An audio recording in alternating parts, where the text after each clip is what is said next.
tema resuelto. La desnudez está cubierta, pero ¿saben algo interesante? En el siguiente versículo que vamos a leer en un momento, dice que Adán y Eva, después de hacerse los mantos de hojas de higuera, se escondieron en el huerto y Dios vino llamándolos y diciéndoles: ¿a dónde están? ¿Y sabe lo que dijo Adán? Nos escondimos en medio de los árboles del huerto porque estábamos desnudos, pero ya no estaban desnudos, porque estaban cubiertos con las hojas de higuera.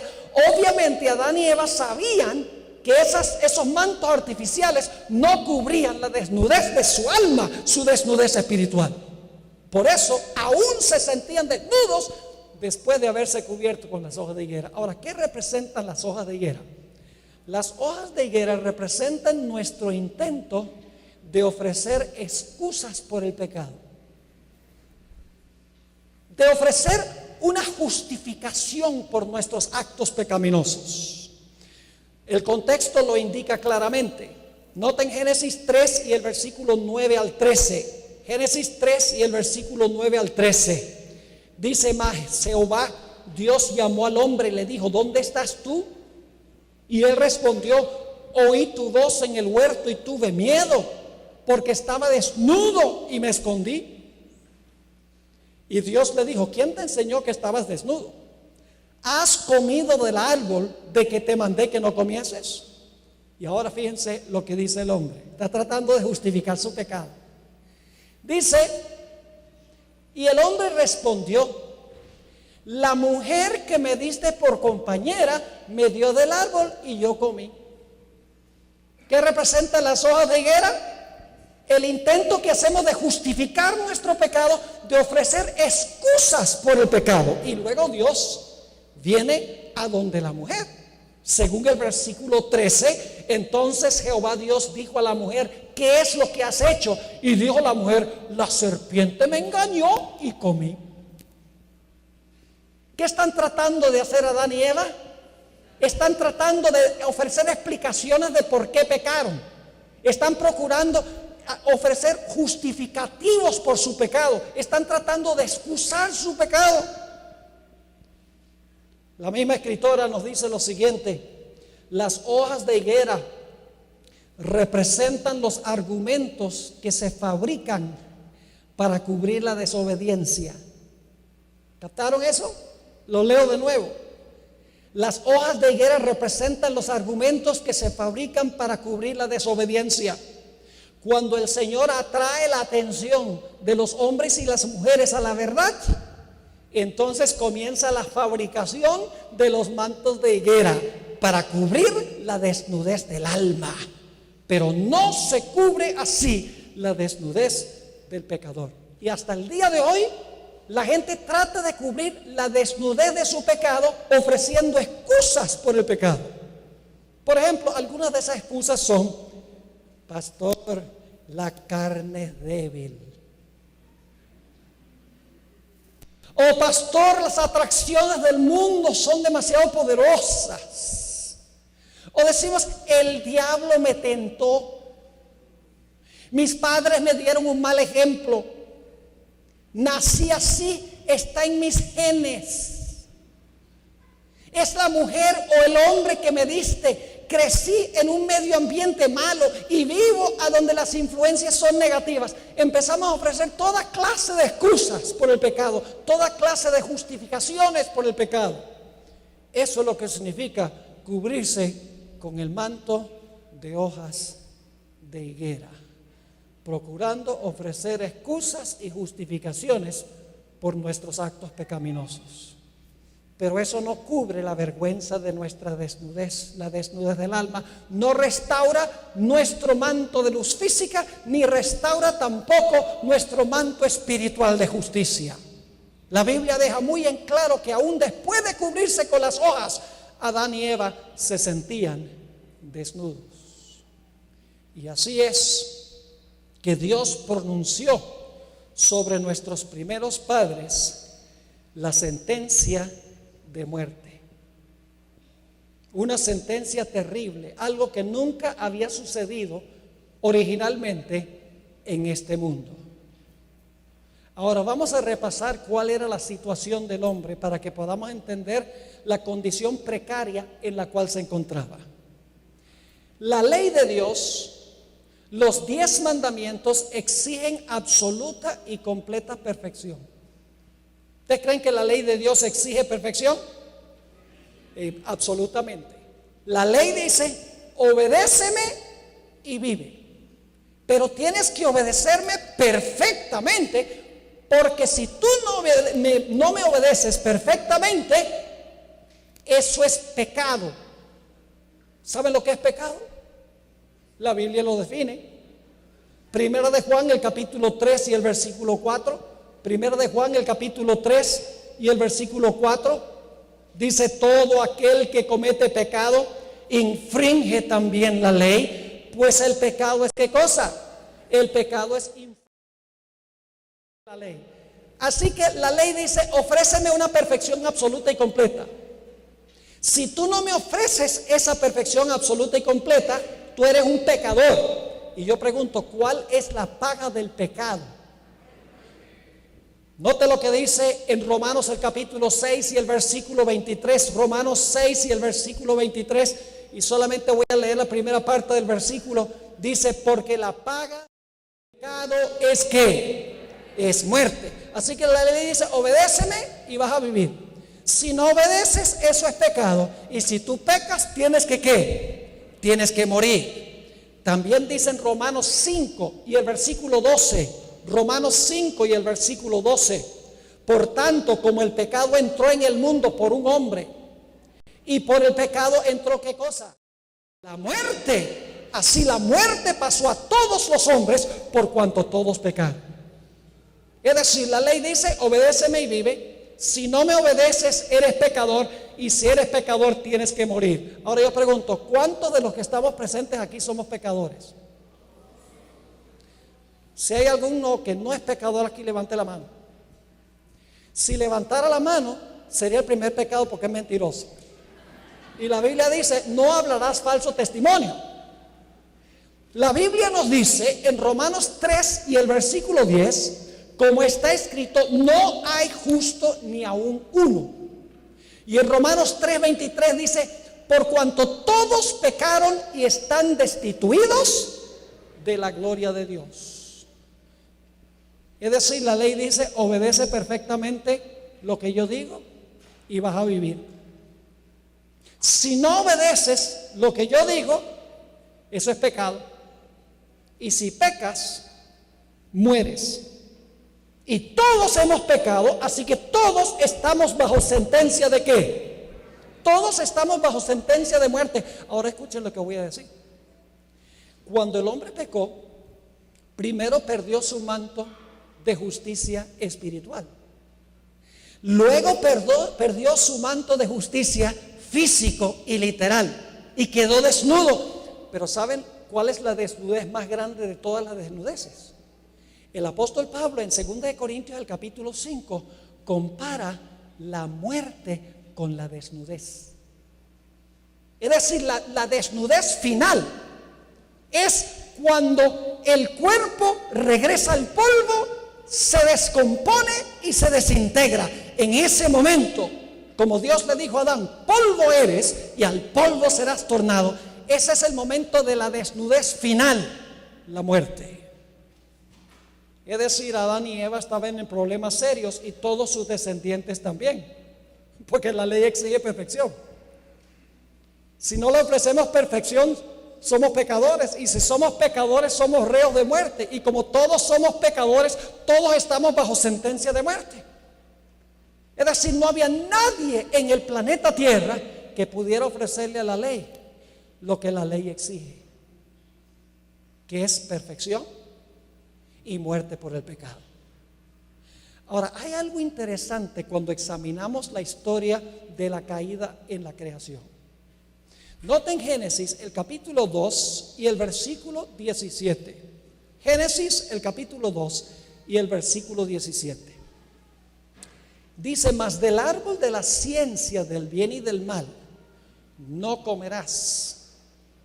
Ahora fíjense, porque el día ¿Cuándo? El día que de él comieres, ciertamente morirás. ¿Cuándo debía morir el hombre si comía del árbol? No en 930 años, como murió Adán. Dios le dijo, el mismo día que tú comas del árbol, ese es el día que tú vas a morir. Porque la ley exige perfección, tú no le ofreces a la ley lo que la ley pide, eres pecador y por lo tanto tienes que morir. Ese mismo día, Adán y Eva debían morir por su pecado. Claro, surge la pregunta, ¿por qué razón es que Adán y Eva no murieron ese mismo día? Porque Adán murió de 930 años y la historia continuó. Estamos aquí en Ciudad de México en el año 2011 y estamos vivos, a pesar de que Dios pronunció la sentencia de muerte. Mis hermanos y hermanas, apreciadas visitas, la razón por la cual el hombre no murió ese mismo día es porque el Señor Jesucristo se presentó y dijo, yo voy a vivir la vida que ellos deben vivir y yo voy a morir la muerte que ellos deben morir. Note lo que dice en Génesis 3:21. En el huerto del Edén, esto es muy importante, esto está sucediendo en el huerto del Edén, cuando están a punto de ser expulsados. Dice allí en Génesis 3:21. Todas esas excusas, le va a quitar todas esas justificaciones, le va a quitar los mantos de higuera y los va a vestir de otra manera. Dice allí, y Jehová Dios hizo al hombre. ¿Quién los hizo? No el hombre, Dios. Dice, Jehová Dios hizo al hombre y a su mujer, ¿qué cosa? Túnicas de poliéster. Túnicas de algodón, túnicas de gabardina, túnicas de lino, túnicas de seda. ¿No? ¿De qué eran las túnicas? Ese mismo día. Y Jehová Dios hizo al hombre y a su mujer túnicas de pieles y los vistió. ¿Quién los vistió? Dios. ¿Quién hizo los mantos? Dios. ¿Y de qué eran los mantos? De pieles. ¿Qué tiene que suceder para usted conseguir la piel de un animal? Usted tiene que matar al animal. Y aquí dice pieles. Lo más probable es que ese día murieron dos corderos sin mácula, sin mancha. Esos corderitos inocentes ese mismo día fueron sacrificados y Dios tomó las pieles de los corderos y cubrió la vergüenza de la desnudez del hombre. Dios estaba diciendo, así se va a cubrir la vergüenza de tu desnudez. Va a morir el cordero inmaculado y va a cubrir la vergüenza de tu desnudez, porque tú no puedes hacerlo. Nuevamente la misma autora, Elena White, tuvo esto que decir. Me encanta esta cita. Cuadra perfectamente con Génesis 3:21. Dice ella, el mismo instante. ¿Cuándo? El mismo instante en que Adán cedió a la tentación de Satanás e hizo lo que Dios le había mandado que no hiciera, Cristo, el Hijo de Dios, se interpuso entre los vivos y los muertos y dijo, que caiga el castigo sobre mí. Yo tomaré el lugar del hombre. Dadle otra oportunidad. La transgresión colocó a todo el mundo bajo la pena de muerte. Pero en el cielo se escuchó una voz que dijo, he hallado un rescate. Gloria a Dios que hubo, aunque sea un amén. No está prohibido decir amén. Si algo les habla el corazón, exprésenlo, hermanos y hermanas. Apreciada visita. ¿Qué más amén podríamos decir? Que Jesús ese mismo día se presentó como el Cordero. Esos corderos que fueron sacrificados representaban a Jesús. En el sacrificio Dios le dice a Adán: esos corderos sin mancha ni contaminación que están siendo sacrificados me representan a mí, porque yo voy a ir y voy a vivir una vida inmaculada y perfecta, y luego yo voy a sufrir la muerte para cubrir la vergüenza de tu desnudez. Encontramos esto en 1 de Pedro, el capítulo 1 y el versículo 18 al 20. La Biblia nos dice que desde los siglos de la eternidad, aún antes del pecado, ya se había elaborado este plan. No crean que cuando el hombre pecó, Dios dice: ay, ay, ay, ¿y ahora qué vamos a hacer? ¡Emergencia! Reunámonos para ver qué vamos a hacer en este caso. No, ya tenían el plan.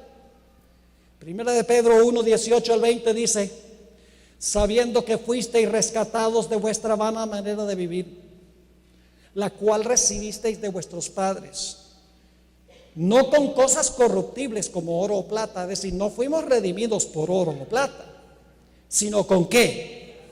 Con la sangre preciosa de Cristo, como, ahora escuchen bien, como de un cordero sin ¿qué?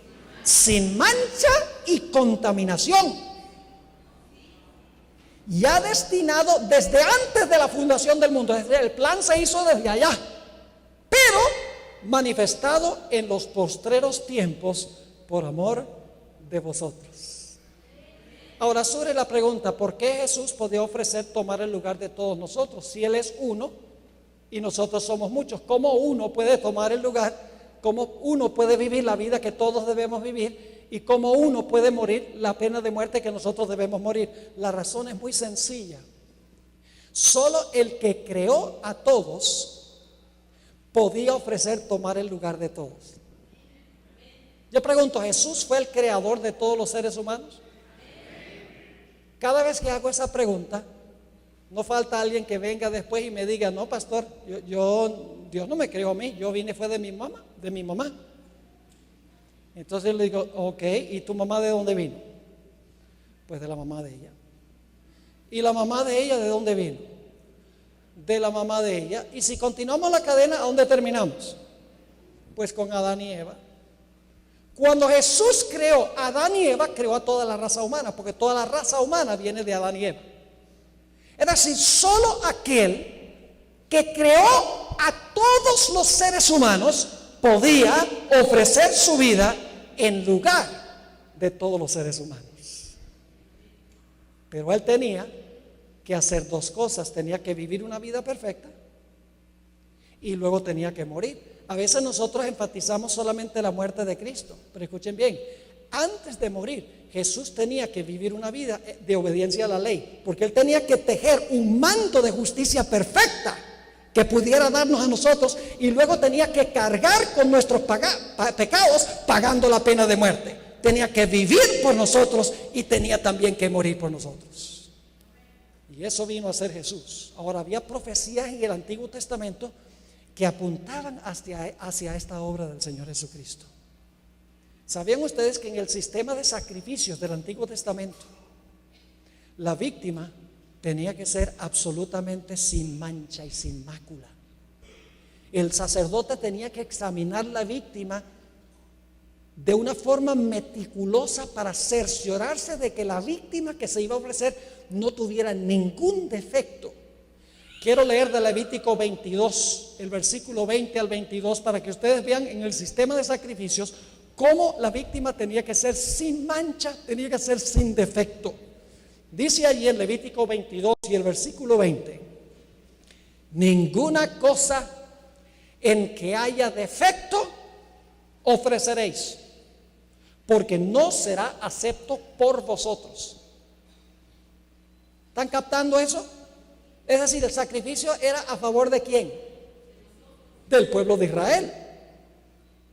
Dice: ninguna cosa en que haya defecto ofreceréis, porque no será acepto por vosotros. Asimismo, cuando alguno ofreciere sacrificio en ofrenda de paz a Jehová para cumplir un voto, o como ofrenda voluntaria, sea de vacas o de ovejas, para que sea aceptado, será sin defecto. Ciego, perniquebrado, mutilado, verrugoso, sarnoso o roñoso, no ofreceréis estos a Jehová, ni de ellos pondréis ofrenda encendida sobre el altar de Jehová. ¿Por qué la víctima tenía que ser absolutamente sin mancha y sin mácula? Porque la víctima representaba la vida perfecta, sin pecado, de Cristo Jesús. El manto perfecto que tejió Jesús por su obediencia a la ley. Pero no solo la víctima tenía que ser sin defecto, sino que el sacerdote también tenía que ser sin defecto. El sacerdote que ofrecía a la víctima también tenía que ser sin defecto. Nota en Levítico el capítulo 21 y el versículo 17 al 21. Levítico 21 y el versículo 17 hasta el versículo 21. El sacerdote también tenía que ser sin defecto. Dice allí, en Levítico 21, 17, habla a Aarón y dile: ninguno de tus descendientes por sus generaciones que tenga algún defecto se acercará para ofrecer el pan de su Dios, porque ningún varón en el cual haya defecto se acercará. Varón ciego o cojo o mutilado o sobrado, o varón que tenga quebradura de pie o rotura de mano, o jorobado o enano, que tenga nube en el ojo, que tenga sarna o empeine o testículo magullado. Ningún varón de la descendencia del sacerdote Aarón en el cual haya defecto se acercará para ofrecer las ofrendas encendidas para Jehová. Hay defecto en él, no se acercará a ofrecer el pan de su Dios. Yo pregunto, ¿quién ofreció a Cristo como sacrificio? En el Antiguo Testamento el sacerdote ofrecía el sacrificio. ¿Quién ofreció a Jesús en sacrificio? Él mismo. En el libro de Hebreos dice que Él se ofreció a sí mismo. Él es el sacerdote y también la víctima. Como sacerdote oficia su propio sacrificio. En otras palabras, por eso es que el sacerdote tenía que ser sin mácula, y por eso la víctima también tenía que ser sin mácula, porque ambos representaban a Cristo. La víctima y el sacerdote representaban la vida perfecta de Cristo Jesús. Cada acto de obediencia de Jesús, Jesús le añadió un hilo al manto. El manto sencillamente es la perfecta justicia de Cristo que Él desarrolló durante su vida por la obediencia a la ley. La Biblia nos dice en San Juan el capítulo 1 y el versículo 14 algo espectacular. Yo en realidad no puedo entender esto, yo lo acepto y lo creo por fe, pero ¿cómo podemos entender que Jesús, quien era honrado por todos los ángeles en el cielo, le tributaban honra y gloria, vivía en un ambiente santo, un ambiente perfecto donde no había muerte, donde no había sufrimiento, no había clamor ni dolor, que Él estuviera dispuesto de ser trasplantado a este planeta rebelde? ¿Cómo podemos nosotros entender un sacrificio de esa clase? Sin embargo, Juan 1:14 nos dice: aquel verbo, quien es Dios y estaba con Dios en el principio, dice, aquel verbo fue hecho carne, ¿y qué hizo? Y habitó entre nosotros, y vimos su gloria, gloria como del unigénito del Padre, lleno de gracia y de verdad. Jesús vino primero a vivir entre nosotros antes de morir. Si Jesús vino solamente a morir, ¿por qué no murió cuando nació? ¿Por qué no se permitió que Satanás lo matara cuando nació, como dice Apocalipsis el capítulo 12? ¿Por qué fue necesario que llevara adelante un ministerio de 3 años y medio? ¿Saben por qué? Porque el Señor Jesucristo tenía que desarrollar una justicia perfecta, tejer un manto perfecto de justicia por su vida sin pecado, para que nos pudiera ofrecer ese manto a nosotros. Tenía primero que tejer el manto y luego entonces después cargar nuestros pecados. Yo pregunto, ¿el Señor Jesucristo alguna vez pecó? ¿Cómo fue tentado Jesús? Mire, Jesús reprende toda excusa por el pecado. Ah, no, la carne, el mundo, el diablo, mi esposa, mis genes. Ninguna de esas excusas cuadra con Jesús. Porque nos dice en Hebreos el capítulo 4 y el versículo 15, Hebreos el capítulo 4 y el versículo 15, porque no tenemos un sumo sacerdote que no se pueda compadecer de nuestras debilidades, sino uno que fue tentado casi en todo. Ah, bueno, tiene la chispa atrasada. Dice, porque no tenemos un sumo sacerdote que no pueda compadecerse de nuestras debilidades, sino uno que fue tentado ¿en qué? En todo según nuestra semejanza, pero hay una diferencia: sin pecado. Cada vez que Cristo obedeció, cuando el diablo lo acechó, le agregó un hilo al manto. Es decir, cada acto de obediencia de Jesús era un hilo en el manto. Y cuando el Señor Jesucristo, colgado en la cruz del Calvario, dijo: consumado es, el último hilo se añadió al manto, y había un manto de justicia perfecta que pudiera reclamar cada pecador que viniera arrepentido a Jesús. Es decir, el manto de la justicia de Cristo es su vida perfecta, que tejió por su batalla con el pecado, venciendo cada una de las tentaciones. Nos dice en Hebreos 7 y el versículo 26, en cuanto a Jesús, dice: porque tal sumo sacerdote nos convenía, santo, inocente, sin mancha, apartado de los pecadores y hecho más sublime que los cielos. En Juan 8:46, el Señor Jesucristo desafió a los que lo estaban atacando y dijo: ¿quién de vosotros me redarguye de pecado? Y el apóstol San Pedro, en su primera epístola, capítulo 2 y el versículo 21 al 24, nos dice: pues para esto fuisteis llamados, porque también Cristo padeció por nosotros, dejándonos ejemplo para que sigáis sus pisadas. Ahora escuchen bien: el cual no hizo ¿qué? El cual no hizo pecado, ni se halló engaño en su boca, quien cuando le maldecían no respondía con maldición, cuando padecía no amenazaba, sino encomendaba la causa al que juzga justamente, quien llevó él mismo nuestros pecados en su cuerpo sobre el madero, para que nosotros, estando muertos a los pecados, vivamos a la justicia, y por cuya herida fuimos nosotros curados. Entonces, ¿qué es el manto espiritual de Jesús? El manto espiritual de Jesús es su vida perfectamente obediente. Cada acto de obediencia fue un hilo. La cruz diciendo: consumado es, ya el manto estaba completo. El manto perfecto de justicia, su vida perfecta, que ahora podía ofrecerle a cualquier persona que reclamara ese manto para sí mismo.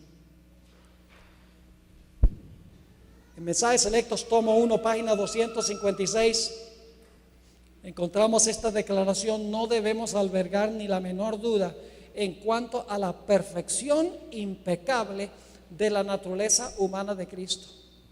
Y en 2 de Corintios 5, 21, un texto que muchos conocen, dice: al que no conoció pecado, por nosotros lo hizo pecado, para que nosotros fuésemos hechos justicia de Dios en él. Es decir, el manto perfecto de justicia espiritual lo tejió Cristo por su vida obediente.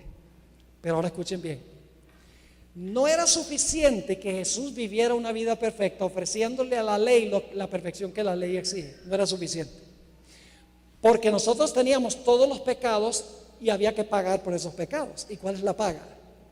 La muerte. No era suficiente que Jesús viviera y tejiera un manto perfecto de justicia. Era necesario que alguien también pagara por todos los pecados que los seres humanos han cometido, están cometiendo y van a cometer. Así que Jesús no solo tuvo que venir a vivir y tejer un manto de justicia, sino también tuvo que venir ¿a qué? También tuvo que venir a morir. Ahora yo quiero que ustedes noten algo muy interesante en cuanto a Jesús en Juan 19, 23 y 24. Juan 19 y el versículo 23 y 24. Esto es muy extraño lo que vamos a encontrar aquí. Mientras ustedes están buscando ese texto, déjenme repasar. El hombre pecó. Cuando el hombre pecó, perdió primero su manto, ¿qué? Espiritual. Y como resultado de perder su manto espiritual, perdió su manto, ¿qué? Literal. ¿Y quedó qué? Desnudo. Entonces, ¿qué fue lo que produjo su desnudez? El pecado. El pecado causó su desnudez. Pero ahora vamos a notar algo muy interesante aquí. ¿Saben? Que los artistas, cuando pintan a Cristo en la cruz, lo pintan con un trapo cubriendo sus partes nobles. Eso no es bíblico. El Señor Jesucristo colgó sobre la cruz completamente desnudo. Y usted, ¿cómo es eso? Vamos a leerlo. San Juan el capítulo 19 y el versículo 23 y 24. San Juan 19, 23 y 24. Mis hermanos y hermanas, apreciadas visitas, ¿cómo podemos entender esto? Que el Rey del universo, que vivió una vida perfecta, que vivía en un ambiente perfecto, que era el objeto de la alabanza de todo el universo, estuviera dispuesto no solamente de venir a vivir una vida perfecta, a enfrentarse a Satanás, sino que Jesús estuviera también dispuesto de colgar absolutamente desnudo en la cruz del Calvario. ¿Quién puede entender eso? Lo aceptamos. Pero ¿cómo lo podemos entender? Juan 19, 23 y 24 dice, Jesús está en la cruz. Cuando los soldados hubieron crucificado a Jesús, tomaron sus vestiduras e hicieron 4 partes. Esta es su ropa interior, la de adentro. Dice, tomaron sus vestidos e hicieron 4 partes, una para cada soldado. No solamente los de adentro, fíjense. Tomaron también su ¿qué? Su túnica, que era su manto exterior. Dice, tomaron también su túnica, la cual era sin costura, de un solo tejido de arriba abajo, pero lleno de hilos. Y sigue diciendo, entonces dijeron entre sí, no la apartamos, sino echemos suerte sobre ella. ¿Se dan cuenta aquí que le quitaron la ropa de adentro y de afuera a Jesús? Dice, a ver de quién será. Esto fue para que se cumpliese la escritura que dice, repartieron entre sí mis vestidos y sobre mi ropa echaron suertes, y así lo hicieron.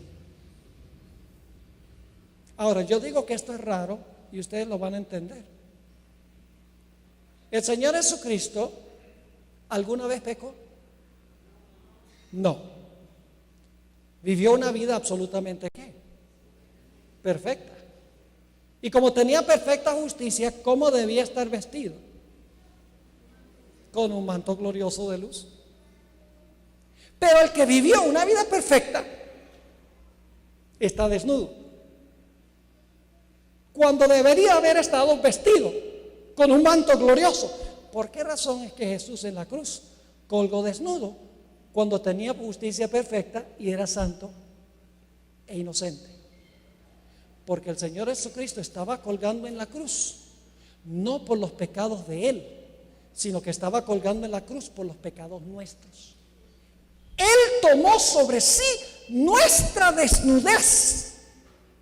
La desnudez que viene como fruto del pecado, Jesús la tomó sobre sí mismo. Por eso dice en Gálatas 3 y el versículo 13, escuchen bien, Cristo nos redimió de la maldición de la ley. Y algunos dicen, ve, la ley es mala porque la ley nos maldice. No, lo que es malo es el pecado. La ley no es mala porque dice lo que dice que es malo. Lo que es malo es lo malo. Ahora, fíjense lo que dice. Cristo nos redimió de la maldición de la ley. ¿Cómo nos redimió de la maldición de la ley? Hecho por nosotros maldición. Porque está escrito, maldito todo el que es colgado en un madero. Jesús tomó sobre sí mi desnudez, que viene como fruto del pecado. Por eso es que Jesús colgó desnudo en la cruz. Él debería haber estado vestido de un glorioso manto de luz, pero tomó la vergüenza de nuestra desnudez sobre sí, porque estaba pagando por nuestros pecados. Como dice en 2 Corintios 5:21, a donde leí antes, al que no conoció pecado, fíjense, ahí está, tenía un manto perfecto de justicia espiritual. Dice, al que no conoció pecado, por nosotros, ¿qué? Lo hizo pecado. Ahí está. Por eso Jesús estaba desnudo. El que no conoció pecado, por nosotros lo hizo pecado. ¿Con qué propósito? Escuchen, para que nosotros fuésemos hechos justicia de Dios en Él, para que Él pudiera tomar su vida y regalarnos su vida, y así yo puedo pararme ante Dios en el manto perfecto de la obediencia de Jesús, y el Padre dice, te acepto porque tu justicia es perfecta en Cristo Jesús. Gloria a Dios. Isaías 53 y el versículo 5 y 6. Isaías 53 y el versículo 5 y 6 dice, ¿por qué es que Jesús sufrió esto? Dice, mas Él herido fue por nuestras rebeliones, molido por nuestros pecados. El castigo de nuestra paz fue sobre Él, y por su llaga fuimos nosotros curados.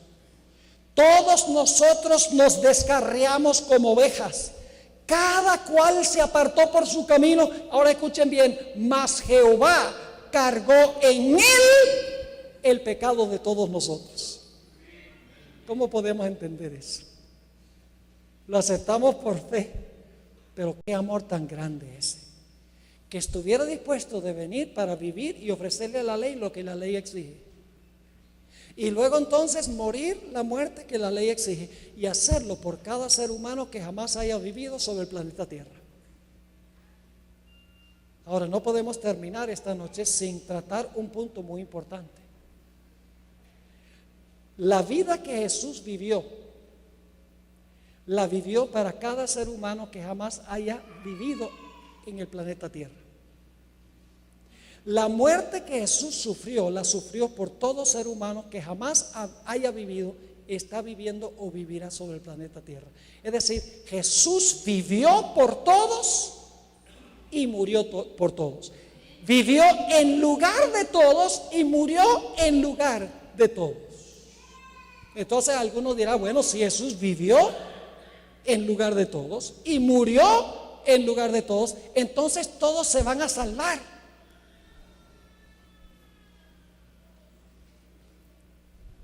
¿No suena lógico eso? Si vivió la vida que todos debemos vivir y murió la muerte que todos debemos morir, entonces eso tiene que significar que todo el mundo se va a salvar. No, porque tiene que haber de nuestra parte una respuesta. Tenemos que reclamar lo que hizo. Tenemos que personalmente reclamar su vida y reclamar su muerte. ¿Cuál es el versículo más famoso de la Biblia? A ver, ¿cuál es el versículo más famoso de la Biblia? Ustedes saben, Juan 3:16. Generalmente enfatizamos la primera parte del versículo, pero nos olvidamos de la segunda mitad. La primera mitad del versículo dice, porque de tal manera amó Dios a México. Sí, México también. Porque de tal manera amó Dios al mundo, que ha dado a su Hijo unigénito. Pero la segunda mitad del versículo, escuchen bien lo que dice, Jesús vivió por todos y murió por todos, pero dice allí, para que todo aquel que en Él crea no se pierda, mas tenga ¿qué? Vida eterna. El Señor Jesucristo lo que hizo, lo hizo por todo el mundo. Es decir, el Señor Jesucristo tiene disponible una vida perfecta y tiene la muerte por el pecado. Pero nosotros tenemos que venir al Señor Jesucristo y decir, Señor Jesús, yo soy un miserable pecador, yo no merezco sino la muerte, pero Señor Jesús, estoy triste por mi pecado. Señor Jesús, te confieso mi pecado. Señor Jesús, yo confío que tú viviste una vida perfecta, que tú moriste la muerte que yo debo morir. Señor Jesús, por favor, toma tu vida y toma tu muerte para este pecador arrepentido que confiesa su pecado. Toma tu vida y toma tu muerte y pónmelos a mi cuenta. Y en ese momento, cuando yo oro a Jesús, esa oración, el Señor Jesucristo toma su vida y su muerte y me los pone a mi cuenta. Y Dios me mira como si nunca hubiera pecado. Soy acepto, como dice el apóstol San Pablo, en el amado. Hay varias citas que quiero leer de Mensajes Selectos, tomo 1, para que podamos entender un poquito más este asunto. Dice en la página 364 de Mensajes Selectos, tomo 1, en la cruz del Calvario, Él pagó el precio de la redención de la raza humana. En la página 378 y 379 dice: el pecado, el peso de la culpabilidad de todo pecado recayó sobre el alma divina del Redentor del mundo. Los malos pensamientos, escuchen bien, los malos pensamientos, las malas palabras, los malos actos de cada hijo e hija de Adán. ¿Cómo es el asunto? Los malos pensamientos, las malas palabras, los malos actos de cada hijo e hija de Adán exigían una paga que recayó sobre Cristo, pues había llegado a ser el sustituto del hombre. Aunque no era suya la culpa del pecado, su espíritu fue desgarrado y magullado por las transgresiones de los hombres. Y aquel que no conoció pecado llegó a ser pecado para nosotros, para que pudiésemos ser justicia de Dios en él. Permítame darles una ilustración para que podamos entender un poquito más. Quiero que se imaginen un banco. Les vamos a decir el banco del universo. Y hay un individuo que es supremamente rico. Es multitrillonario. Y ese individuo dice: ay, yo tengo tanta compasión para con esos seres humanos, están tan endeudados, mire, tienen hipoteca y tienen tarjeta de crédito que deben y deben también a las escuelas donde estudian los niños y deben, por todas partes deben. Y yo les tengo lástima.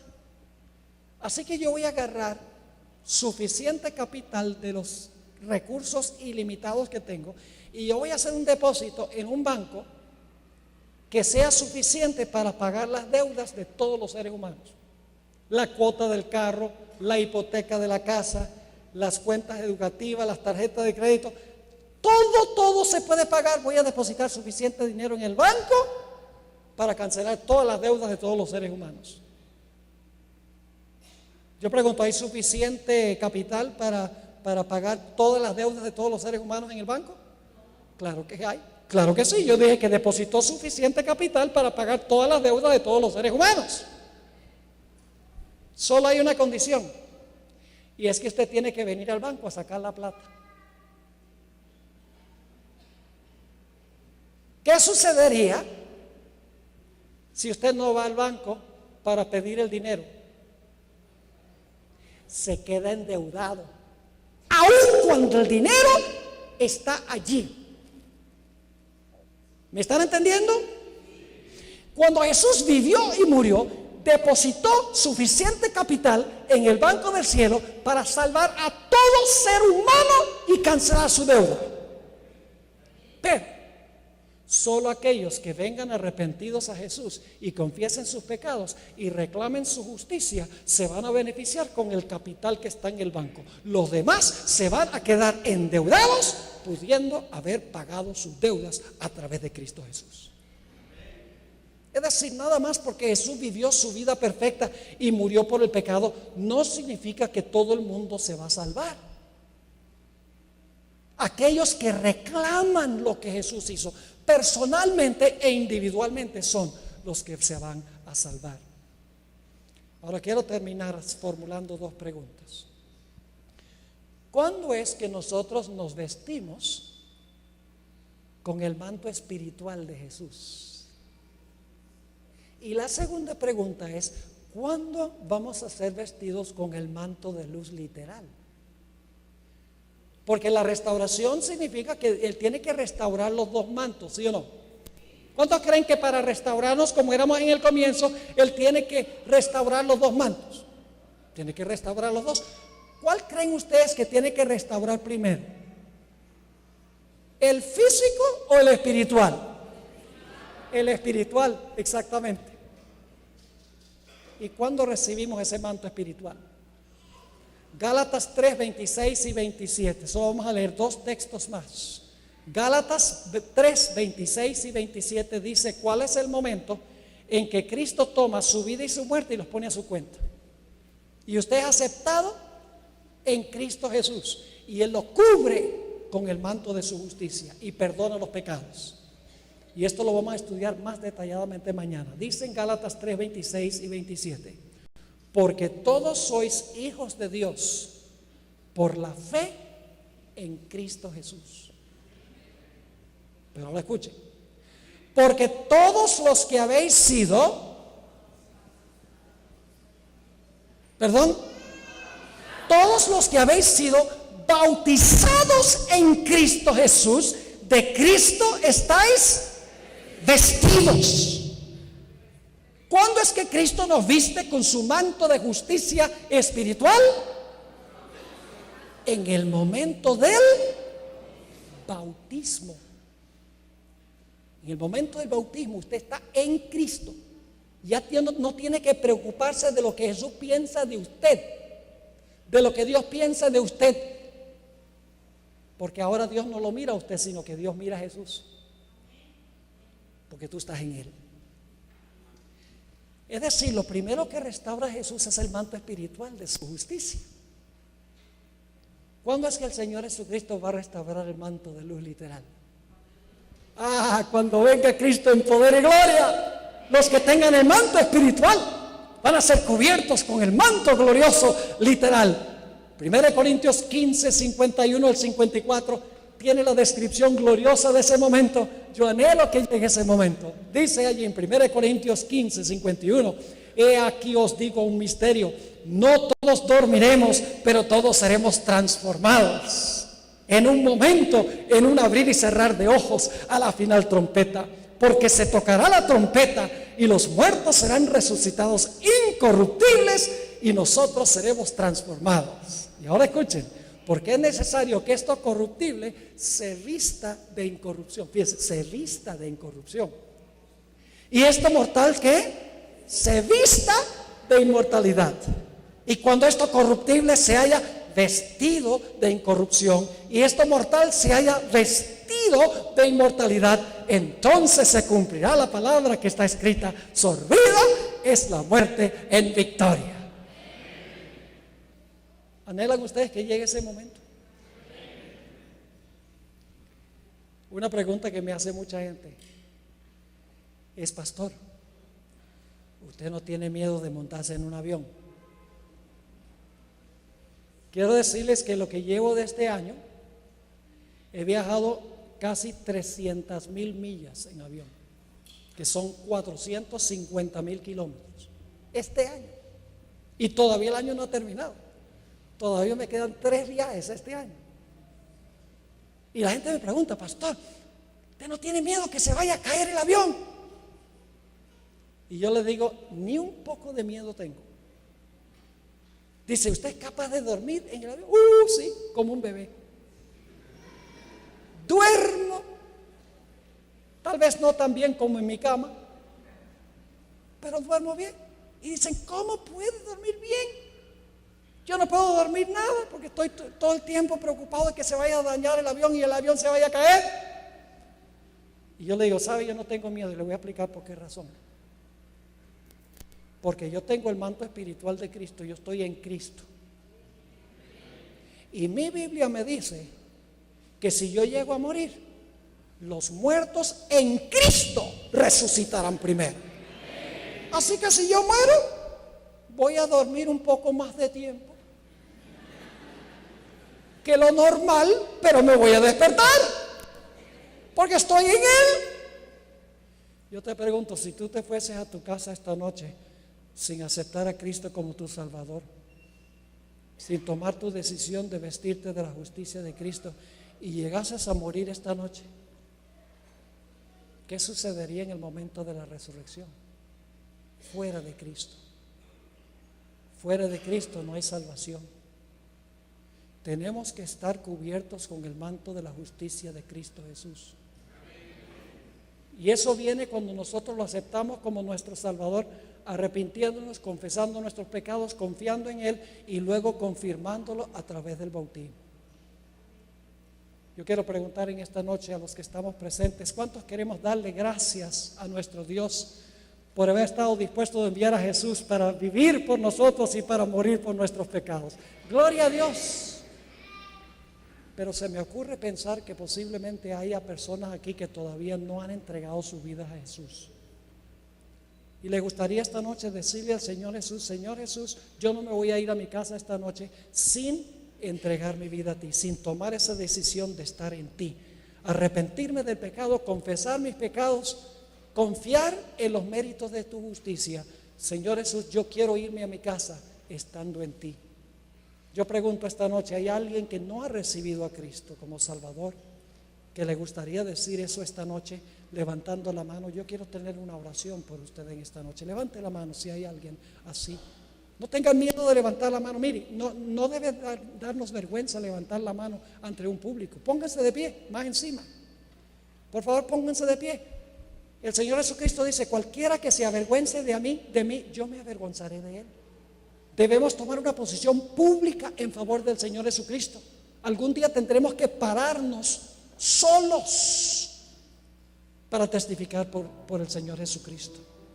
Mientras escuchamos las palabras de este himno tan hermoso, vamos a pedir que los que están de pie, por favor vengan aquí al frente, se acerquen al frente. Yo quiero tener una oración. Ese himno bien conocido, renuévame, Señor Jesús. Por favor, acérquense.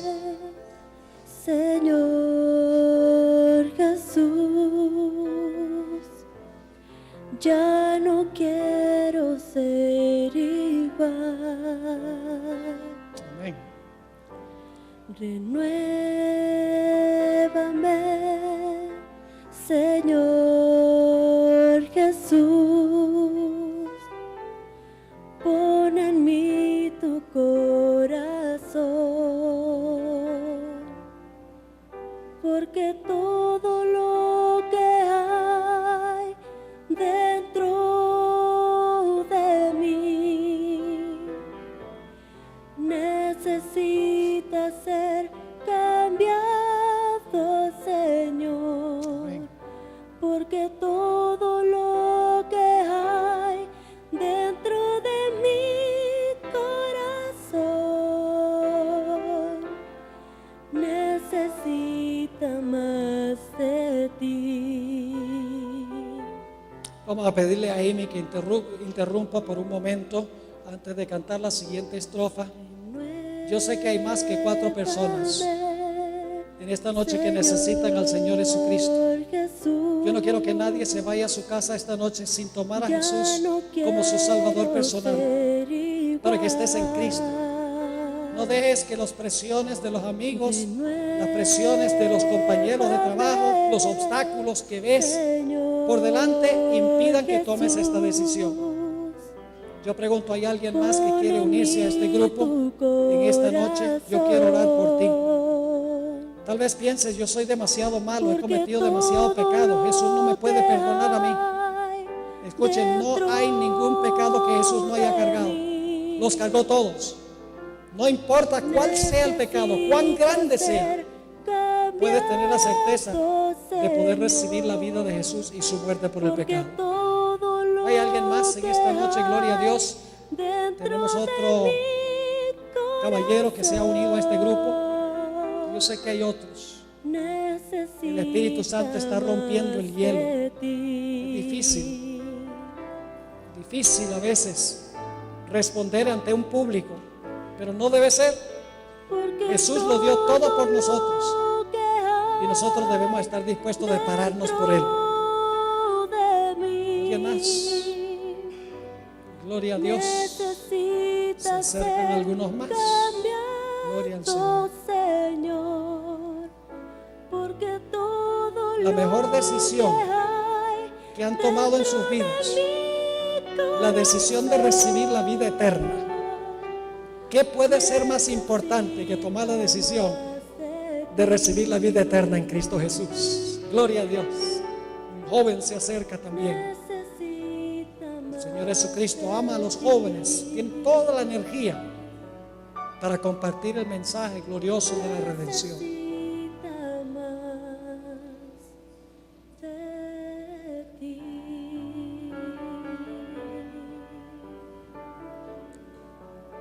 Gracias, Amy, y gracias, Samuel, por esa música.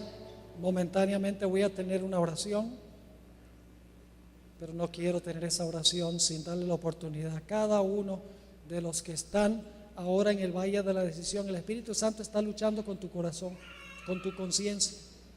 Hay una lucha feroz. Saben que hay una lucha tan real en el mundo que tú no puedes ver. El Espíritu Santo por un lado te está hablando y el diablo te está hablando por el otro lado. ¿Cuál voz vas a escuchar en esta noche? ¿Hay alguien más que quiere escuchar la voz del Espíritu Santo y unirse a este grupo antes de yo tener la oración? Yo quiero orar por ti antes que regreses a tu casa esta noche. ¿Alguien más? Vamos a prolongar esto solo unos pocos segundos más y luego nos vamos a ir a nuestras casas. No te vayas a tu casa perdido o perdida. ¿De qué vale que el hombre gane todo el mundo y perdiere su alma? Damos gloria a Dios por estas almas que han venido al frente. Gloria al Señor. Amén. Amén. Gloria a Dios. Ahora yo voy a tener una palabra de oración. Si hay alguien más durante la oración que quiere acercarse aquí al frente, colocarse de pie y venir acá, yo quiero incluirte en la oración. Oremos. Padre Celestial, ¿cómo podemos agradecerte lo que tú has hecho por nosotros? No hay manera. En primer lugar, cuando nosotros hablamos contigo, nuestras palabras están contaminadas, vienen de labios pecaminosos. Si no fuera porque Cristo purifica nuestra oración, no sería acepta ante ti. Pero venimos ahora con confianza, porque venimos en el nombre de Jesús. Padre, te doy gracias por estas almas preciosas que han respondido a tu llamado. Te ruego, Señor, en esta noche que Cristo entre a sus corazones, que puedan tener la certeza de que son aceptos en el amado. Y que Dios las mira como si nunca hubieran pecado, porque han recibido a Jesús como su Salvador. Yo sé, Padre, que hay otras personas aquí en esta noche que tienen una lucha feroz en su corazón, en su conciencia. Por algún motivo no han respondido, se han quedado sentados. Señor, la vida es tan incierta. Pensamos que mañana podemos hacerlo. Pero la Biblia dice que hoy es el día de la salvación. Si hoy oyereis su voz, no endurezcáis vuestro corazón. Mañana no es nuestro. En unos pocos minutos puede ser que no estemos vivos. Nuestra vida está en tus manos. Así que en este momento, Padre, te ruego que si hay alguien más aquí que no se ha unido a este grupo, que en este momento tu Espíritu Santo los lleve a colocarse de pie con valentía y que vengan y se unan a este grupo. Padre, por favor, escucha esta oración. No porque nosotros tenemos mérito, sino que porque venimos a ti por medio de los méritos poderosos de nuestro amante Salvador Jesús, en quien nombre oramos. Amén. Gloria a Dios. Se ha ensanchado el grupo. Estaremos haciendo llamados todas las noches. Dios les bendiga a aquellos que han venido al frente. Yo voy a estar orando por cada uno de ustedes. Los estoy viendo ahora, los tengo grabados en mi mente. Tenga la certeza que voy a estar orando por ustedes. Que Dios les bendiga.